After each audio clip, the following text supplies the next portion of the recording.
그들은 역사상 가장 위대한 군대였는지도 모른다. 그들은 고대 서구 세계 전체를 정복했고 또 통치했다. 무자비했고 군율이 엄했으며 두려움의 대상이었다. 수백만 명씩 죽어간 적들뿐 아니라 자국민들도 그들의 거침없는 분노에 희생되는 일이 잦았다. 그러면서도 그들은 파괴자인 동시에 건설자였다. 그들이 전파한 문화는 서구 문명의 초석이 됐다. 무엇이 그들의 군대를 막강하게 만들었을까? 어떻게 고대 세계를 통치하고 재정비했을까? 그리고 왜 멸망했을까? 이 프로그램은 로마 군단의 이야기다.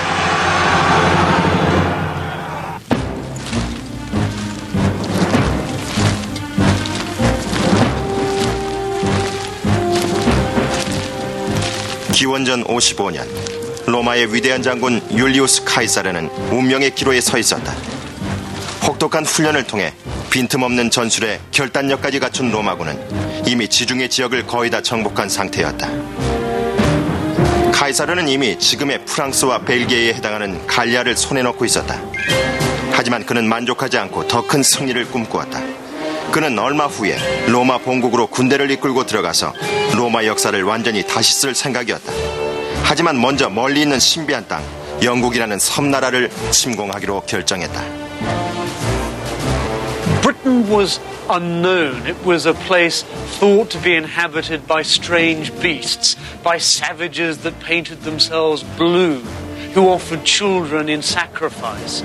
This is like putting men on the moon. It has no military value, but it's something that you can say that you've done. You've been further than any Roman. 기원전 55년 로마 함선 8척이 카이사르와 1200명의 병사들을 태우고 프랑스를 출발해서 영국 해협을 건넜다.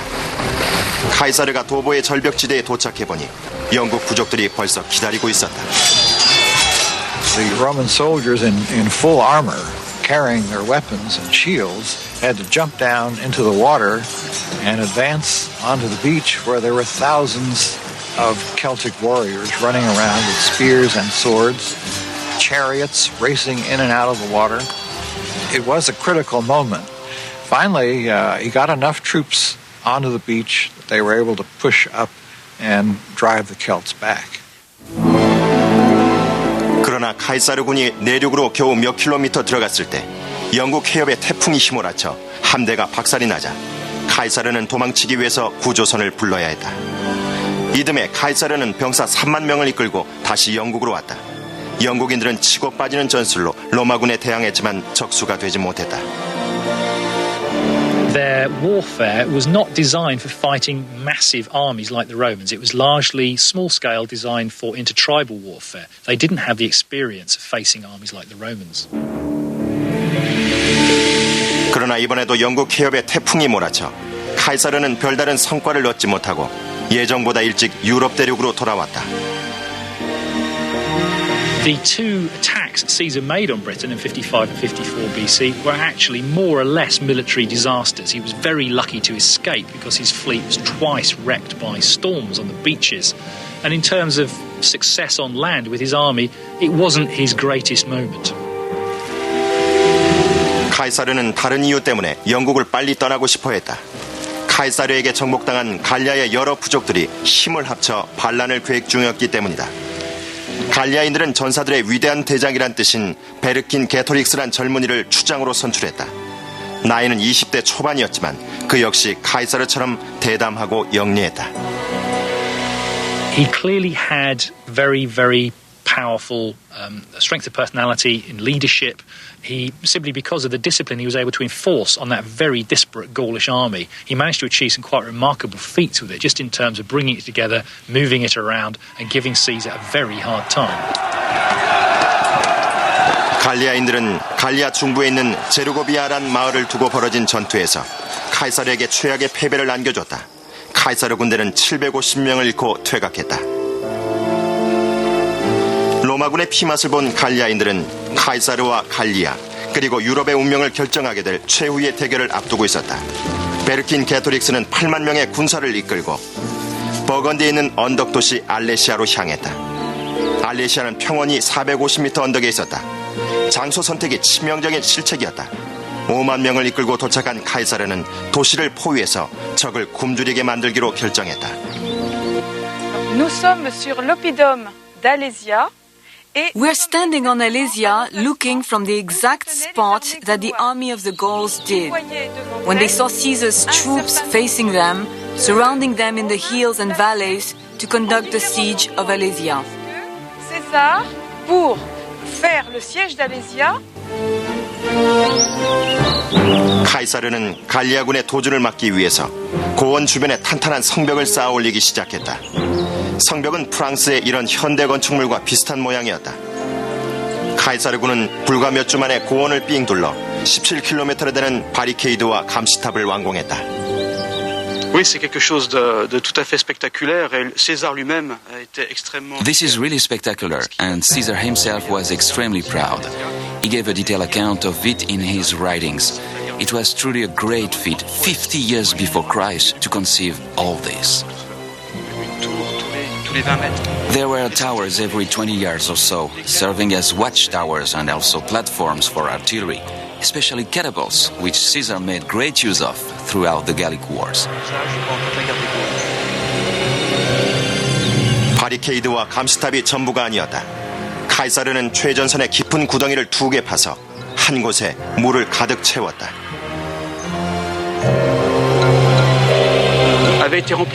Caesar had rivers diverted to completely fill one of these ditches, so as we can see, it would have been a very effective obstacle against the Gallic cavalry.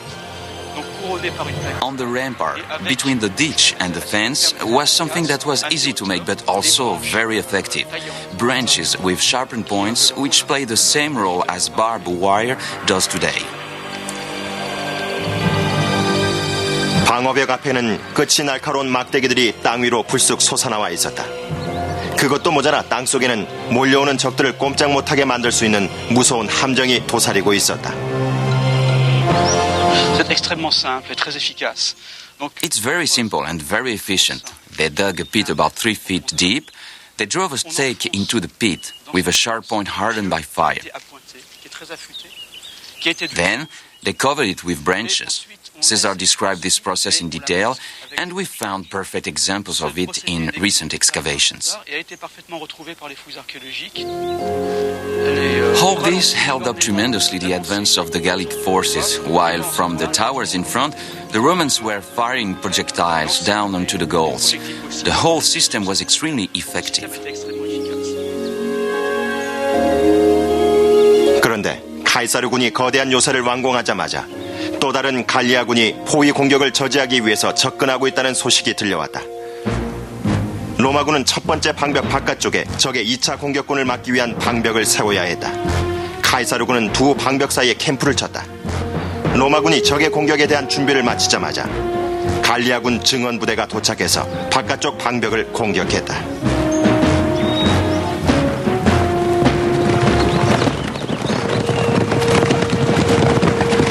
on dit que César a dû intervenir lui-même. Caesar wrote that he had to lead the defense himself. He could be recognized by his striking red cape. He came from his camp to galvanize his regiments. When Caesar tells us something like this, it means he had a huge problem on his hands. 이틀 동안 카이사르는 안쪽 방벽과 바깥쪽 방벽을 지키는 병사들을 지휘했다. 그 전투에서 카이사르를 보좌했던 사람이 바로 믿음직한 부관 마르쿠스 안토니우스였다.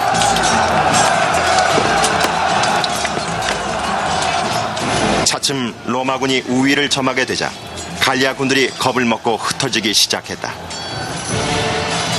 It just disintegrated in panic and ran, and his cavalry chased them into the woods. And of course, Vercingetorix was still trapped on the plateau in the stronghold. 베르킨게토릭스와 부하들의 식량은 거의 바닥났다. 사람을 잡아먹었다는 보고까지 들어왔다. 베르킨게토릭스는 카이사르에게 항복의 뜻을 전한 후 말을 타고 카이사르 앞에 나타나 그에게 무릎을 꿇었다. 베르킨게토릭스는 포로 신사가 돼 로마로 이송됐다. 그리고 6년 카이사르가 승리를 축하하고 있는 동안 그는 목을 매서 목숨을 끊었다.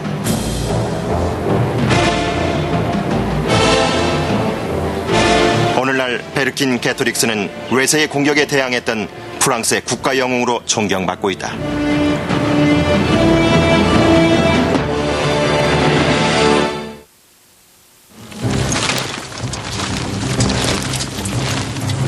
기원전 50년까지 9년 동안이나 서유럽 원정이 계속되면서 카이사르는 충성스럽고 전투로 다져진 군대의 총사령관이자 막강한 재력가가 됐다. 카이사르의 다음 목표는 바로 로마시였다. 함께 삼두 정치를 이끌었던 폼페이우스 장군은 이제 카이사르의 적이었다.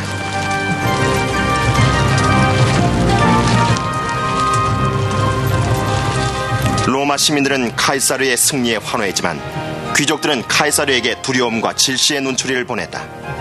카이사르는 제국을 통치하고자 하는 귀족들의 야심과 재산 축적의 걸림돌이 되는 위협적인 존재였다. 그리고 언젠가는 일어날 사건이 터졌다. Eventually that competition is going to get out of control. Eventually too few people are going to have too large a share of the booty. Super warlords are going to be created. And civil war, as happens in the 1st century BC, will eventually break out between 2 or 3 of them. 원로원 내의 카이사르의 적들은 카이사르에게 프랑스와 북부 이탈리아 총독 자리를 사임하라고 요구했다. 또한 군대를 해산시키고 로마로 돌아오라는 요구도 덧붙였다. 그럼 정치가로서 카이사르에게는 남는 게 하나도 없었다. If he returned to Italy, his military command would expire. And he would then no longer have the protection from prosecution which was given by actually being in office. So he would have been extremely vulnerable personally had he gone back to Italy.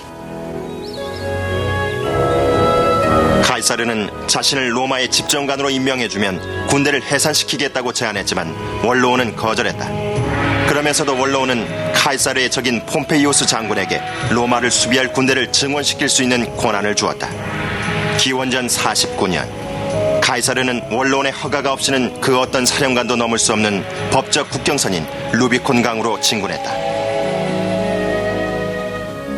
They must have known when that ultimatum was issued that it would have been unacceptable to Caesar. And so famously, with those words, let the dice fly high, Caesar crosses the Rubicon and begins the civil war. 카이사르는 군대를 이끌고 수도 로마로 진군했다. 수많은 도시들이 그를 두 팔 벌려 맞이했고 8만 명의 자원병들이 행군에 합류해 폼페이우스에 맞섰다.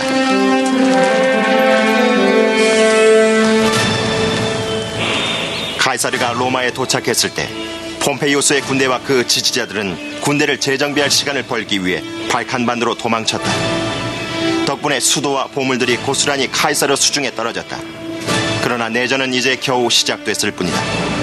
프랑스와 스페인에도 폼페이우스의 군단들이 대기하고 있었기 때문에 카이사르는 그들과 싸우기 위해서 서둘러 진격했다. As a result of his conquest, Caesar was able to forge this very, very effective battle-hardened army which could cope with any other army that it had to face, including other Roman legions in civil war.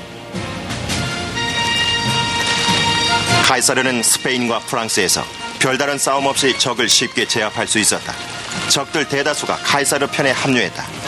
지방에 있는 로마 도시들도 잠재적인 타겟이었다. 카이사르에 맞선 도시에게 남은 것은 후회뿐이었다. 프랑스 남부 마르세유 근교에 위치한 고대 마을 라클로시가 폼페이우스 군의 보급을 돕는다는 소식을 들은 카이사르는 그 마을을 파괴하라고 지시했다. 기원전 49년 카이사르군 파견대가 이곳 산악도로까지 진군했다. Ici, nous sommes sur la voie d'entrée, la voie qui vient de là-bas, qui va. Here we are on the entrance road which leads up to where the town gate stood. Along here we found several piles of slingshot stones ready to be used in defense. They were apparently the only weapon the villagers had.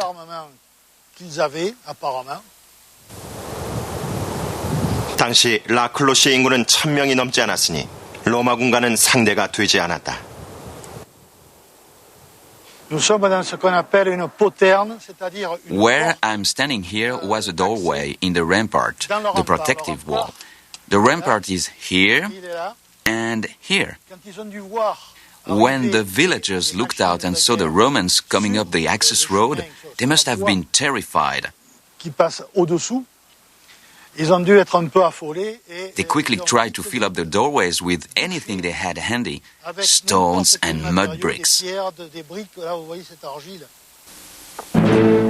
하지만 마을 사람들의 노력도 아무 소용이 없었다.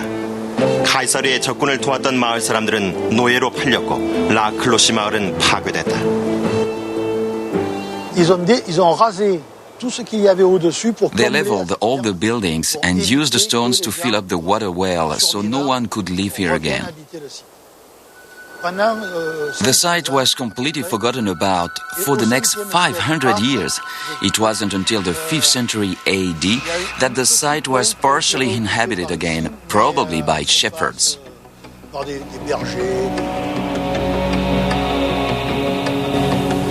카이사르는 서쪽 지방에서 간단하게 승리를 거둔 후 로마로 돌아왔다. 하지만 그에게는 아직 전투가 기다리고 있었다. 로마 정부를 통제하기 위해서는 폼페이우스를 이겨야 한다는 사실을 알고 있었던 카이사르는 군대를 이끌고 동진해서 발칸반도로 향했다. 그곳에서 두 나라 군단이 만났다. Roman civil wars were often exceedingly bloody affairs because both sides were using the same tactics against the other, so casualties could often be pretty massive. And of course, as in any civil war, the psychological stresses of that must have been very difficult for the troops. 양측 모두 같은 훈련을 받은 병사들이었기 때문에 로마 제국의 내전은 지휘관의 역량이 중요했다.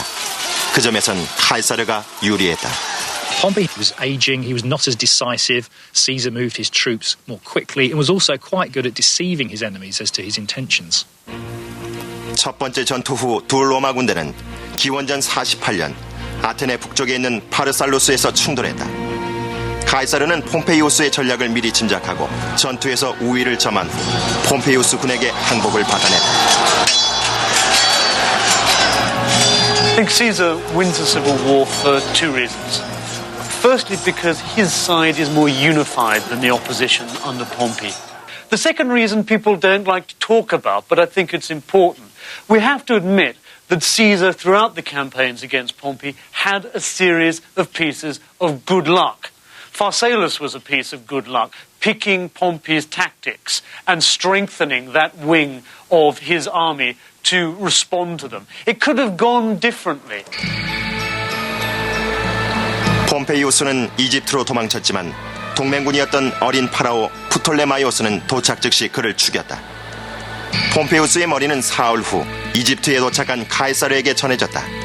카이사르는 눈물을 흘렸다고 전해지는데 그것은 자신이 명실상부한 로마 제국의 주인이 됐음을 확인시켜준 눈물이었다. 카이사르가 갔을 때 이집트는 권력 투쟁이 한창이었다. 어린 프톨레마이오스는 파라오 자리를 두고 21살의 노이 클레오파트라와 싸우고 있었다. 클레오파트라는 카이사르에게 이길 수 있게 도와달라고 부탁했다. 그녀는 몸을 카펫으로 둘둘 말아 카이사르 앞에서 갑자기 정체를 드러내는 극적인 방법으로 자신을 소개했다. She was said to have a seductive voice and a kind of vitality and vivacity that was extremely attractive. 카이사르는 클레오파트라의 유혹에 넘어가 병사들을 동원해 로마 제국의 지배하에 클레오파트라가 이집트의 단독 통치자가 될 수 있게 도왔다. 그리고 그 후 몇 달 동안 클레오파트라와 함께 배를 타고 나일강을 유람했다. 카이사르는 로마 제국의 재산을 지키고 있노라 주장했다. Egypt was vital if Caesar was to contain control of Rome and of the eastern Mediterranean. Cleopatra, too, was looking to retain her position as Queen of Egypt. A wonderful coalition of the political and romantic. 카이사르가 마침내 로마에 입성했다. 그의 승전 파티는 수도 로마가 생긴 이래 최대 규모였다. 그날 밤 카이사르는 20만 명의 시민들을 초대해 대연회를 열었다. 로마 제국의 지배자가 된 카이사르는 오랫동안 동고동락해온 병사들이 은퇴해 이탈리아와 프랑스에서 풍족하게 살 수 있게 배려했다. 그러나 그리 오래지 않아 그들은 카이사르를 제거하기 위해 다시 군에 복귀했다.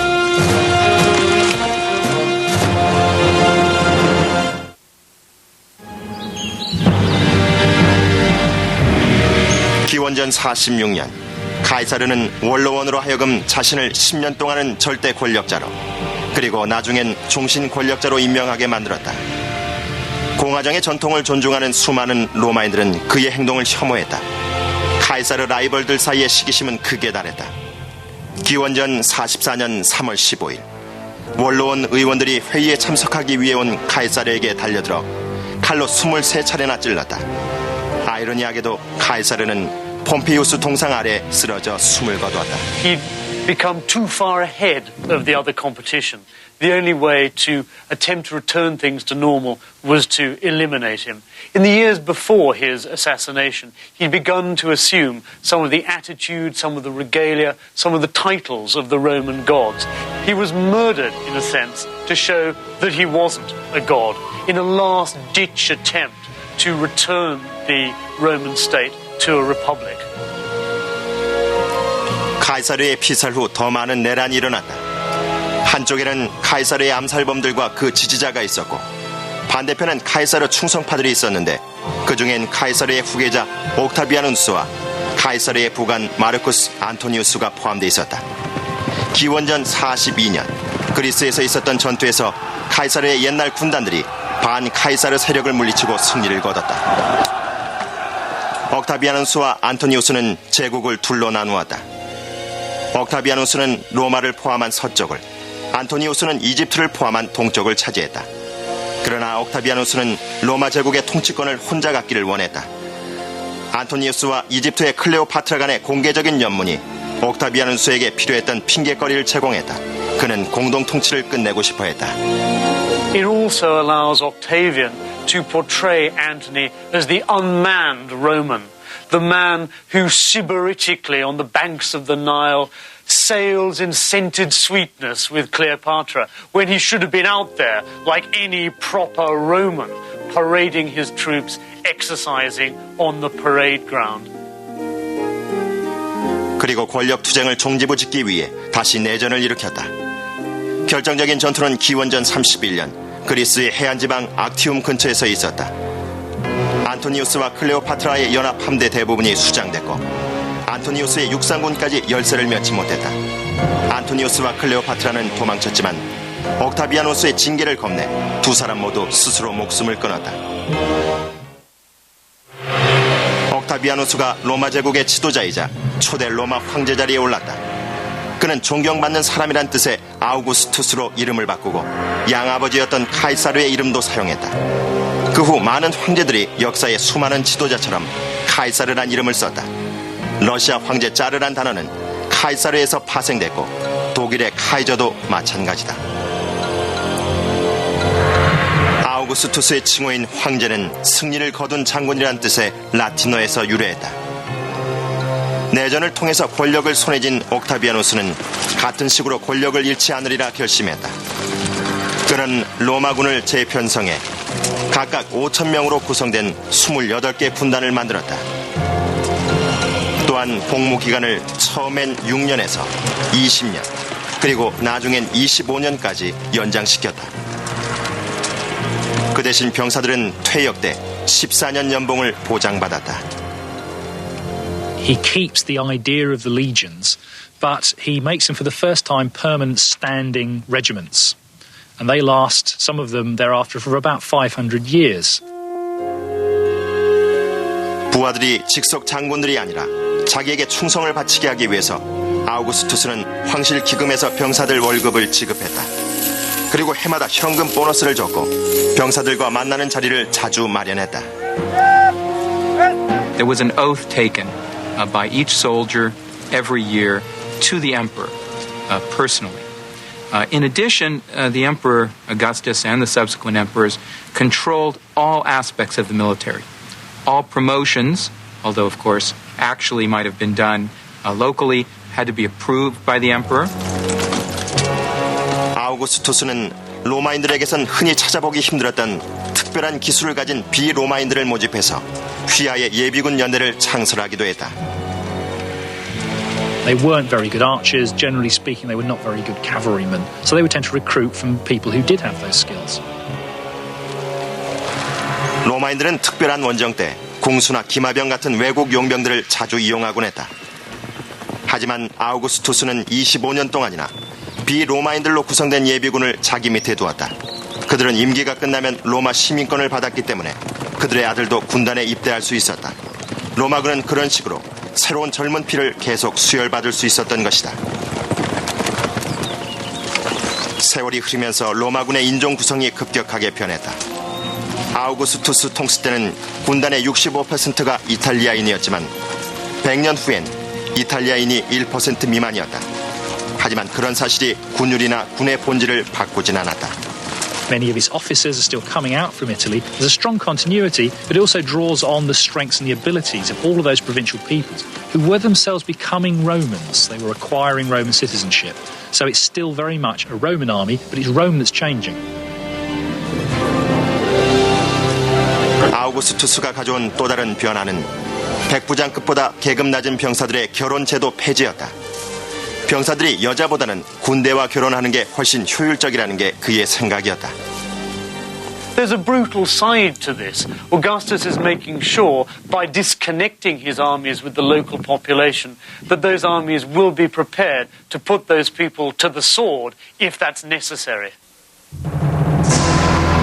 그러나 실제로는 제대로 지켜지지 않았다. 많은 병사들이 인근 마을에 아내와 자식들을 두고 있었지만 별다른 제재를 받지 않았다. 그 아들들이 커서 신병이 될 것이기 때문이다. 적변 지역에선 군인 가족들이 요새 안에서 사는 일도 자주 있었다.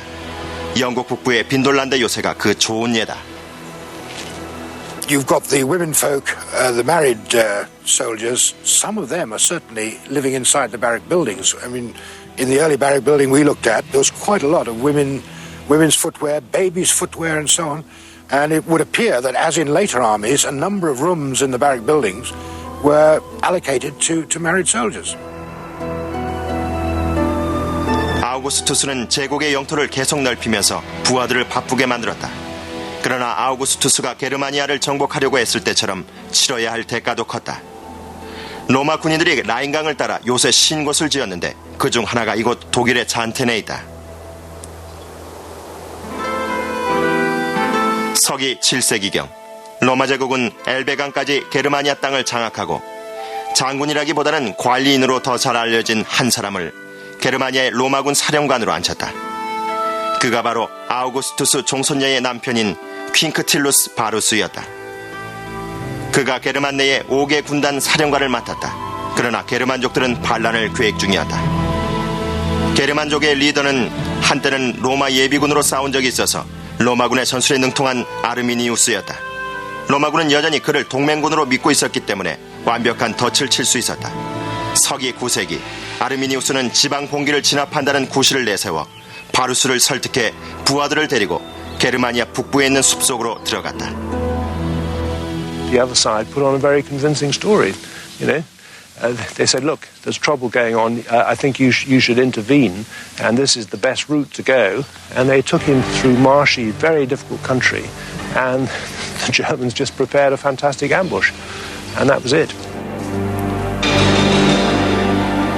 바루스는 아무 의심도 없이 세계 군단과 3만 명 정도 되는 캠프 동행자들을 데리고 투터베르크 숲으로 들어갔다. 그러나 그들 대부분이 숲에서 빠져나오지 못했다.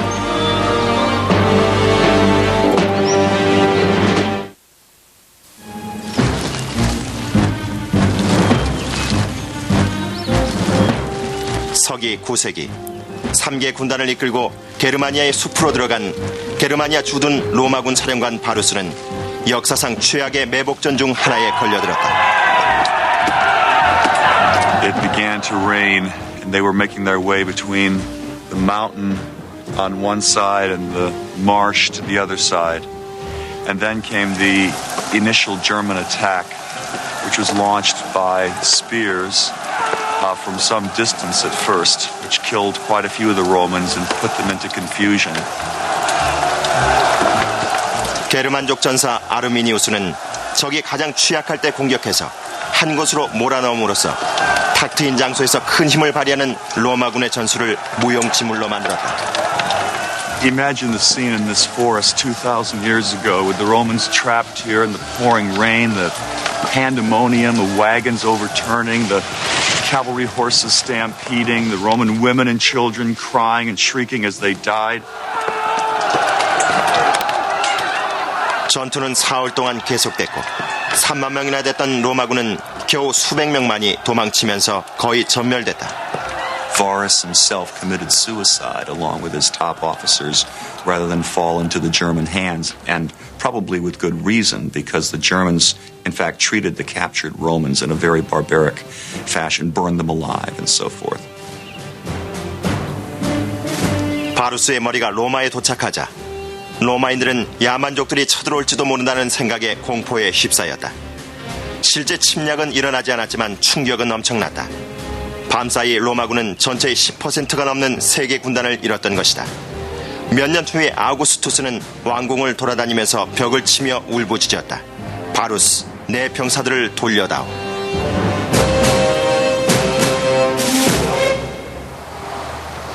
역사 속에서 잊혀졌던 정확한 전투 장소가 1987년 한 고고학자가 금속 탐지기를 이용해 땅속에 묻혀있던 로마군 동전 수십 개를 발굴하면서 드러났다. 동전들 연대가 모두 서기 9세기를 넘지 않은 것으로 봐서 바루스 군대 소임이 거의 확실했다. 그뿐 아니라 숲속에서 자행된 대학살에서 아무 쓸모가 없었을 의료기기와 2000년 전에 도사를 말없이 지켜봤을 기마병 마스크도 발견됐다. 로마 제국의 팽창 계획은 라인강에서 중지됐다. 서기 14년에 아우구스투스가 죽으면서 후계자들은 더 이상 제국의 영토를 확장하지 말라고 명했기 때문이다. 그러나 그 충고를 듣기에는 로마인들의 정복욕이 너무 강했다. 로마 제국의 다음 목표는 영국이었다. 100년 전에 있었던 로마군의 두 차례 침공은 별다른 성공을 거두지 못했었다. 서기 43년 로마군이 다시 영국을 공격했다. 민간인 출신의 클라우디우스 황제에겐 병사들의 신망을 얻기 위한 승전보가 필요했다. Claudius, as emperor, sets about achieving a military reputation. And that is what drives his invasion of Britain. And he travels from Rome to southeast England in order to be present at the moment of victory. 4만 명 정도의 예비군과 함께 로마군 4개 군단이 영국 남동부에 상륙해서 재빨리 그 지역을 손에 넣었다. 과거의 카이사르와 마찬가지로 클라우디우스의 로마군이 만난 영국군들 역시 군율이나 전술에 대해 전혀 몰랐다. They're men who like to show off the size of their biceps and drink a lot and get into fights personally, but it's about individual combat. It's not about the strategic or tactical control of units across a battlefield.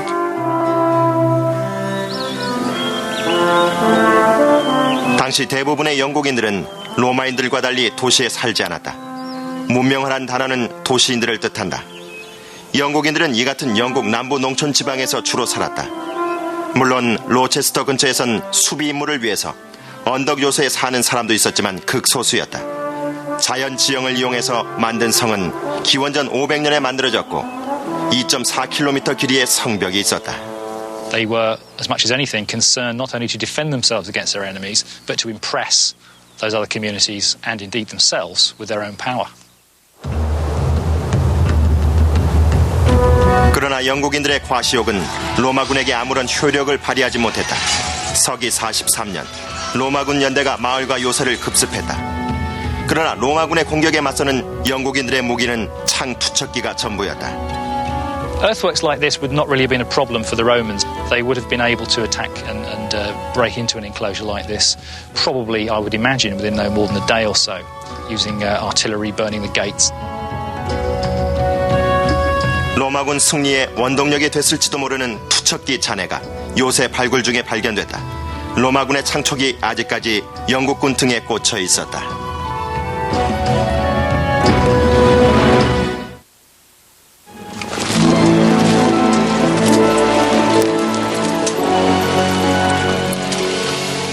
영국 정복을 위해 진군하던 로마군은 가끔 만만치 않은 저항에 부딪히곤 했지만 대체로 큰 손실 없이 승리를 거뒀다. 그런데 한 영국군 대장이 로마군에게 큰 손실을 안겨줬는데 남자가 아닌 여자였다.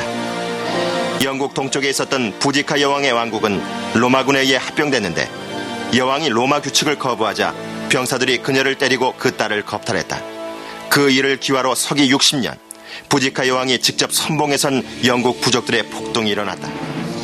We have a description of her. She was extremely large and fierce, with long red hair cascading down to her knees and wearing a large gold necklace and with bright piercing eyes and a harsh voice. 부디카군은 매복 공격으로 로마군 2천여 명을 죽인 후 런던을 포함한 로마 도시 3곳을 파괴했고 로마 시민으로 귀화한 사람들 7만 명을 죽였다.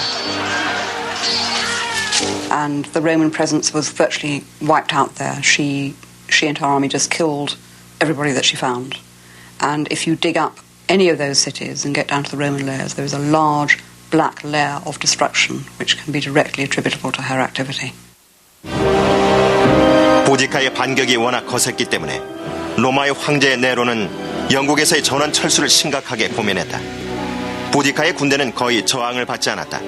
대부분의 로마군이 로마군에 저항하는 원주민 전사들을 부추기고 있는 켈트족 사제들 본부를 공격하기 위해서 웨일즈 지방에 있었기 때문이다. 로마군은 부디카군과 결판을 지어야 했다. 로마군은 런던 북쪽의 마지막 결전지에서 부디카군과 마주쳤다. 로마군은 영국군이 공격해오길 기다렸다. 영국군이 가까이 오자 로마군은 투창을 던지고 공격을 개시해서 방패로 영국군을 때려눕히고 단검으로 도살했다. 그날 영국군 8만 명이 죽었다. 반면에 로마군 사상자는 400명에 불과했다. The usual problem the British had encountered, that their simple battle tactics, single line charges, are not sufficient to deal with the extremely well-organized Roman legions. 부디카 여왕과 딸들은 로마군들 손에 당하기를 기다리지 않고 스스로 목숨을 끊었다. 부디카 여왕의 폭동은 로마군의 행군을 더디게 하지 못했다. 20년 후 그들은 오늘날의 영국 본토와 웨일즈 그리고 스코틀랜드의 거의 전부를 정복했다. 영국을 점령한 로마 제국은 서기 106년엔 중동 지방의 아라비아까지 손에 넣고 새로운 방향으로 국경선을 넓혔다. 로마군은 바람이 거센 스코틀랜드나 아라비아 사막처럼 기후나 환경이 열악한 지역을 정복하면서 놀라운 적응력을 보여주었다.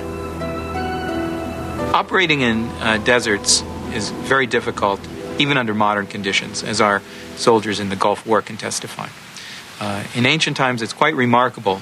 The Romans developed means to move food, water, by donkey, and sometimes by camel, over long distances in the desert. Also, the use of depots and supply bases was a key to the Roman logistical system.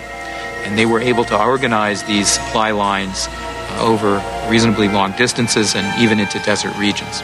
And one of the ways the Romans defeated these peoples, such as the Numidians or the Arabs, was by using local soldiers as auxiliaries. So they would use Numidian troops, use Arab troops in order to defeat these peoples themselves. 중동 지방의 로마 제국엔 고대 문명지도 포함되어 있었다. 이집트뿐 아니라 예루살렘과 현대 이스라엘의 나머지 지역, 더 동쪽으로는 바위를 깎아서 만든 무덤들이 있는 요르단의 무역도시 페트라까지 로마 제국의 땅이었다. 로마군이 제국의 영토를 확장해가면서 군단들은 본국의 정치 권력 판도에 더 민감해졌다. 군단들의 세력이 워낙 막강해져 필요하다면 무력까지 사용해서 차기 황제를 추대했을 정도였다. The army was absolutely crucial in determining who sat on the throne at Rome. Officially, Rome was a sort of a constitutional monarchy in which the emperor was approved by the Senate. But in reality, unless he had the backing of the soldiers, the loyalty of the soldiers, he was not going to last very long.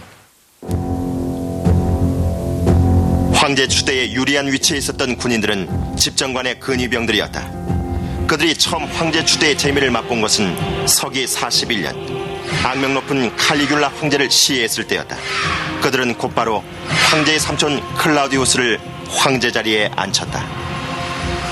The Praetorian Guard really enjoyed their nice cushy lifestyle in Rome. They needed an emperor to guard, so they dragged poor old Uncle Claudius, who was a rather obscure member of the imperial family, out of the palace. He thought they were going to kill him, but in fact they carried him off to their camp and made him emperor. 로마에서 멀리 떨어진 곳에 주둔했던 군단들도 강력한 정치 권력을 갖고 있었다. 68년 네로 황제의 자살 후 제국의 여러 군단들은 자기들이 좋아하는 사령관을 로마 제국의 최고 자리에 앉히기 위해서 서로 싸움을 벌였다. Many senior generals themselves, being senators, could well have a claim to power, and they were not at all averse to actually using their soldiers to that end. We tend to think of emperors lying sybaritically on couches in the middle of Rome, but actually most of them have fought and fought hard with armies on the frontiers. Being associated with an army, having military experience, is key to anyone who wishes to be a successful emperor. 군대와의 관계를 소홀히 했던 황제는 모두 위험에 처했다. This was, I reckon, the biggest mistake by Nero, for example. Things were going so well for the most part under Nero's reign. He could have a good time, and he neglected to go to the legions. Had he but realized it, if he'd gone to the legions, first of all, they would have all stayed loyal, but secondly, he would have realized how loyal they were. As it was, when one or two started rebelling, he threw in the towel straight away. It was totally unnecessary. 황제들은 군대의 충성심은 돈으로 살 수 있다고 굳게 믿었다. 아우구스투스는 자기 주머니에서 매년 병사들에게 보너스를 지급했고, 클라우디우스는 근위병들을 행복하게 해주기 위해서 5년치 급료를 지불했다. 2세기의 마르쿠스 아우렐리우스 황제는 근위병들에게 뇌물을 주기 위해 황실 귀중품과 왕비의 옷까지 경매에 붙여야 했다고 전한다.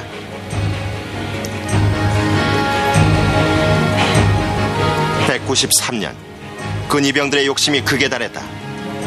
그들은 페르티막스 황제를 죽이고 누가 왕자에 더 많은 돈을 낼지 보기 위해 두 귀족을 상대로 왕위를 경매에 붙였다. 승리는 5년 연봉을 제시했던 디디우스 율리아누스에게 돌아가지만 결국은 손해본 거래였음이 판명됐다. 몇 달 후 불만에 찬 국경 수비군들이 율리아누스를 죽였기 때문이다. 왕자의 주인을 결정하는 로마 군대의 권력 싸움은 로마 역사 전반에서 쉽게 찾아볼 수 있다. 그 후 몇백 년 동안 자기들 사령관이 황제 자리에 오르길 바라는 군단들 사이의 내전은 제국의 방위력을 약화시켰고 힘을 잃은 제국은 결국 멸망하고 말았다.